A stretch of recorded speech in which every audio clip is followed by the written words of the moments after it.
தூத்துக்குடி மாவட்டத்தில் இருசக்கர வாகனத்தை சத்தம் கேட்காமல் நைசாக மர்ம கும்பல் திருடிச் செல்லும் சிசிடிவி காட்சிகள் வெளியாகி பரபரப்பை ஏற்படுத்தியுள்ளது.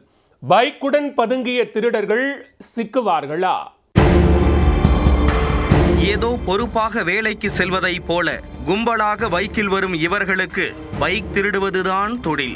சாலையில் அனாதையாக நிற்கும் பைக்குகளுக்கு ஆதரவு கொடுத்து சொந்த பைக்குகளை போல நகற்றி சென்று பராமரிக்கும் இவர்களுக்கு போலீசார் பூட்டு போட போவது எப்போது? தூத்துக்குடி மாவட்டம் ஆழ்வார் திருநகரி பகுதியைச் சேர்ந்த பழனிக்குமார் என்பவரின் இருசக்கர வாகனத்துக்குத்தான் இந்த கும்பல் லேட்டஸ்டாக ஆதரவு கொடுத்துள்ளது. வேலை முடித்து வீட்டுக்கு வந்தவர் வழக்கம் போல் வீட்டின் முன்பு பைக்கை நிறுத்திவிட்டு சென்றுள்ளார். நள்ளிரவில் நகர்வலம் வந்த கொள்ளை கும்பலின் கண்களில் பழனிக்குமாரின் பளபள பைக் பட்டிருக்கிறது. சைட் லாக் போட்டால் வண்டியை யாரும் திருட முடியாது என நம்பியிருந்த பழனிக்குமாரின் எண்ணத்தில் இடி விழுந்தது போல் இருந்தது திருட்டு கும்பலின் செயல்.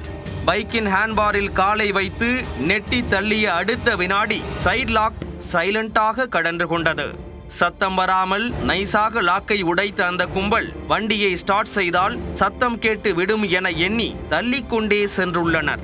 பின்னர் அவர்கள் வந்த ஸ்கூட்டியில் டோ செய்து கொண்டு திருடப்பட்ட இருசக்கர வாகனத்தை கொண்டு சென்றனர். தொடர்ந்து அந்த திருடர்கள் நாசரேத் செல்லும் சாலையில் சென்றுள்ளனர். சாலையில் எழுந்ததும் பதறிப்போன பழனிக்குமார் ஆழ்வார் திருநகரி போலீசாரிடம் புகார் அளித்தார். அப்பகுதி சிசிடிவி காட்சிகளை ஆய்வு செய்த போதுதான் தெரிந்தது நைஸ் திருடர்களின் கைவரிசை.